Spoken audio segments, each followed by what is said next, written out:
안녕하세요. 자, 드론 범죄 수사론 14주차 마지막 수업 진행합니다. 이번에 이제 마지막 파트입니다. 이제 드론을 통해서 범죄를 수사하는 건데요. 우리가 이제 그 14강이 끝나면 15주차에 드론 사례를 보고 정리하는 수업인데요. 실제로 우리가 수업에 다음 주부터는 이제 여러분 이제 시험 준비를 해야 되는데 강의 교환을 중심으로 해서 공부하시고요. 배웠던 내용 문제 잘 활용해서 공부하시면 될 것 같습니다. 자, 드론을 활용해서 이제 범죄를 어떻게 할 거냐. 드론 수색입니다. 현대 사회는 사람이 일을 하는 업무가 대체로 기계로 대체되고 있는데요. 그중 드론 한 대의 활용은 100명의 인력을 대신하는 등 경찰 업무에 큰 변화를 주고 있습니다. 경찰은 실종 사건이 많은 주요 도시권 지방경찰청 10곳에 드론이 넉 대씩 배치되어 운영되고 있고, 중앙경찰학교와 경찰대에도 실습용 드론이 2대씩 지원됐습니다. 현재 각 산림청, 해양수산부 등이 각각 드론을 도입해 산림 감시, 조사, 영해에서의 불법 어로 활동 등 감시 등에 활용하고 있습니다. 한국국토정보공사가 기존의 위성 지도보다 100배, 아니 10배 이상 선명한 해상도의 전국 지도를 드론을 활용해 작성하는 드론맵 사업을 추진합니다. 세계 최대 전자상거래 업체인 미국 아마존이 대표 사례인데, 드론을 활용해서 소비자에게 상품을 초고속으로 배송하는 프라임 에어 서비스를 추진하고 있습니다. 같이 드론을 활용한 많은 일이 지금 일어나고 있는 겁니다. 지금 주문이 들어오면 미국 전역에 산지한 물류창고에서 드론을 띄워 30분 이내에 상품을 전달하겠다는 것입니다. 이동통신업계에서는 앞으로 드론에 AI, VR, AR, 빅데이터, 광학, 전자센서류, 로보틱스 기술이 융합돼 고도화되면서 이를 기반으로 복합적이고 다양한 정보 콘텐츠 서비스를 제공할 수 있을 것으로 보고 있습니다. 또한 드론의 소재 기술이 발전할수록 접고 휠 수 있는 연실 소재에 적용돼 인체나 의류에 착용하거나 입고 다닐 수 있는 웨어러블 드론의 개발도 활성화됩니다. 제가 이번에 이제 논문에다가 실었는데요. 드론과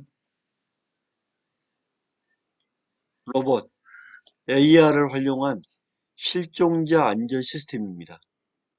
이게 뭐냐면 드론 과학수사차가 출동을 합니다. 그리고 이 안에서 컴퓨터를 가지고 분석을 하고요. 차 위에는 우리가 흔히 말하는 드론을 띄웁니다. 이 드론은 어, 현장 파견됐다가 다시 돌아옵니다. 그리고 24시간을 할 수 있는 무인 비행선 드론을 띄웁니다. 그래서 이 무인 비행선이 24시간 돌면서 상황을 파악을 합니다. 그리고 디테일한 부분은 드론을 해서 확인합니다. 그래서 무인 비행선과 드론과 감식센터 해서 실종자 안전 시스템을 구축하는 겁니다. 자, 청주 야산에 실종되었던 조은누리 양이 10일 만에 기적적으로 생還하면서 실종에 대한 실효성 있는 시스템이 필요하다는 목소리가 커졌죠. 자, 이런 경우에 방금 말한 대로 무인 비행선 드론 스카이10이 출동을 합니다. 상공을 떠돌며 실종자를 탐색하고 구별해내는 스카이캔 작업을 통해 실종자를 찾는 겁니다. 실종자의 휴대폰 신호를 통신사 데이터 연동의 신호를 확인하고, 또 지상에 내려온 스카이십 로봇은 이 스카이십 드론 로봇이 현장에 경찰 도착이 전에 비상구호 물품을 갖다 줄 수 있습니다. 무인 비행선, 드론, 실종자 발견하는 실종자 안전 플랫폼을 만드는 겁니다. 이렇게 스카이십 플랫폼은 무인 비행체, 원격 이동형 관제센터, 버스, C3 스테이션, 드론, 로봇 등으로 구성됩니다. 그래서 이런 식으로 해서 현장에 출동하면 뭐든지 다 할 수 있겠죠? 헬륨가스를 채운 무인 비행선은 통신 모듈과 고해상 열 화상 카메라를 탑재하고 초속 13m의 바람을 견디며 최대 시속 80km로 6시간 비행이 가능하다. 더 늘려야겠죠? 여기에 상세 위치형 파악용 드론과 휴대전화용 신호 기반의 실종자 탐색 솔루션을 추가하는 것입니다.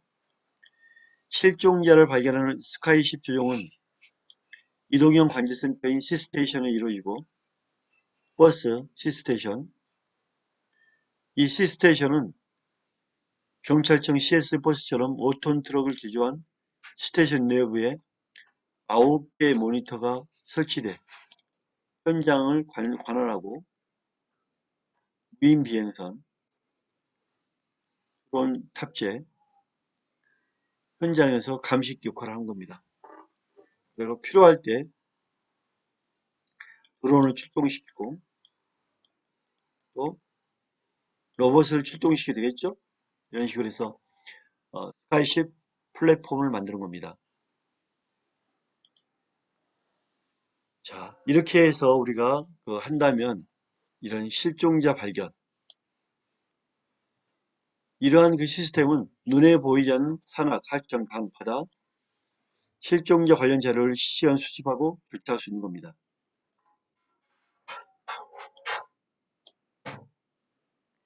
국내에 사용된 드론은 항공안전법, 항공사업법, 공항시설법의 규율을 적용받고 있습니다. 국내법상 드론이 150m 이상 비행하려면 국토부 시험 비행 허가가 있어야 하고, 공역 사용 허가를 위해서 국토부와 국방부 허락이 필요합니다. 사진 촬영에는 비행 허가와 별도로 국토부의 사전 허가가 필요합니다. 전파 출력의 일반 기준을 초과 시에는 미래부의 사전 허가가 있어야 합니다.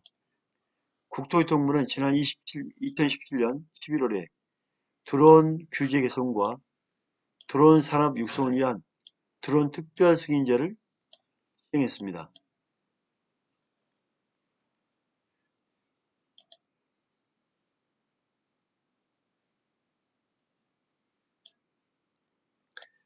우리는 앞으로 이러한 이제 여러 가지 발달된 기술을 가지고 관련 기관 간 협력 체계 구축을 통해서 일을 봐야 됩니다.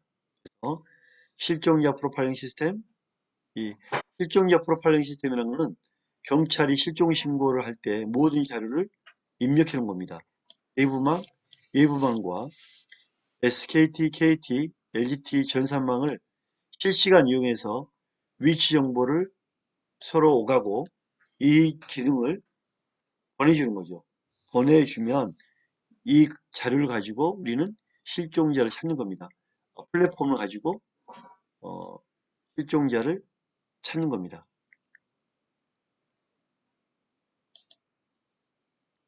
자, 드론을 활용해서 실종자를 찾는 기법이 필요하겠죠. 그래서 우리가 이제 드론을 이용할 때는 첫째로 드론에 대해서 안전사고가 나지 않도록 기상 상태, 기자기 수치, 기체 풀업 상태 등 기체를 철저히 점검한 다음에 우리가 드론을 운영해야 됩니다. 그 다음에 사전에 지형 분석이 이루어져야 됩니다. 구글 어스나 다음 3D 지도를 통해서 지형을 정확하게 파악을 하고 지형 회전, 확대, 축소하여 활용하면 됩니다. 우리가 이제 드론을 날릴 때 주로 이용하는 앱이 드론 어플을 활용하는데, 이 어플에는 드론 플라이라는 어플이 있고요. 레디 투 플라이라는 쓰거나 윈드라고 치면 이 어플이 뜹니다. 이 어플을 통해서 드론을 날리거든요. 연결해서. 그러면 이 어플에서 여러 가지 지형이라든지 위치, 여러 가지 자료를 막 보내줍니다. 그래서 향후 드론의 프로파일링 기법과 빅데이터 기술, 인공지능을 결합한 프로파일 인공지능 드론의 기술적인 환경과 경찰의 전문적 업무를 적용하게 되는 겁니다.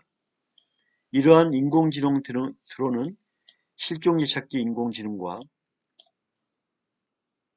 범죄 현장 분석 인공지능을 가지고 드론 스스로 탐지와 센서를 활용해 실종자 찾기를 실행하게 되는 겁니다. 자, 교통사건 드론이 있죠, 요즘에. 화면 순찰이 뭔지 알죠? 음주운전, 교통위반을 드론이 찍습니다. 또 대형 사고 위험인 큰 고속도로나 자동차 조형도를 집중 단속을 합니다. 5월 한 번 이상 고속도로 순찰 때 지방경찰청, 경찰서는 합동 단속을 실시하고 단속 장소를 30분 간격으로 수시로 이동하면서 스폿 이동식 불시에 음주운전 단속도 합니다. 이 드론이 활용되는 경우는 되게 다양하게 활용되고 있는 겁니다.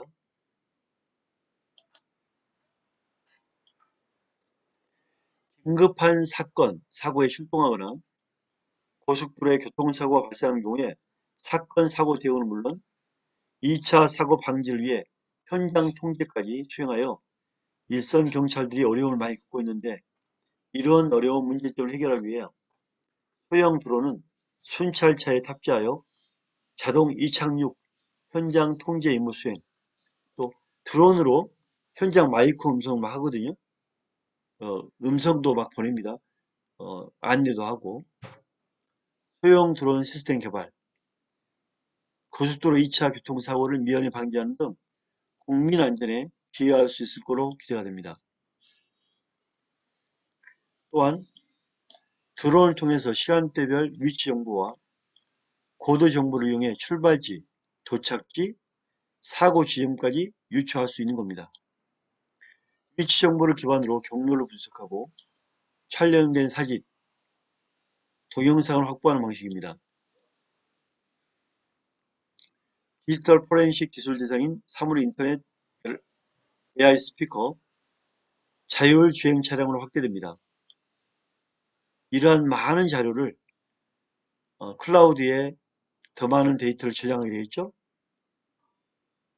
자, 클라우드에 저장된 데이터는 사물 인터넷, 스마트폰 관련 데이터뿐만 아니라 사용자의 다양한 DB가 저장됩니다. 그래서 이러한 자료는 빅데이터 분석을 통해서 처리 기술, 관계 기술 분석, 관계 분석, 데이터 시각화 기술로 나타낼 수 있겠죠. 자, 이렇게 많은 드론의 활용, 또 하나 형사 사건에도 활용됩니다. 경비 사건도 활용합니다. 특히 마약 단속, 마약상과 거리를 맞추는 현장을 벗어나는 거를 카메라 드론에 담아버리는 거죠. 또 대마초도 입수하고, 총격전이 벌어질 때 드론을 띄워서 용의자 위치를 파악하고 반격하는 데 활용합니다. 또한 드론을 활용해서 테러를 막기 위해 드론 잡는 드론도 있습니다. 신고되지 않은 드론을 발견하면 대형 그물을 펼쳐 포획하기도 합니다. 자, 드론에는 세 가지가 있죠. 전자누이, 이동식 3차원 촬영기가 있고요. 눈에 보이지 않는 미세 섬유, 모발, 지문 족적을 확인해서 모양과 크기를 측정하고 분석하는 경우에는 SCI 차량에 설치된 대형 모니터로 이 전자누이 보내면 분석을 합니다.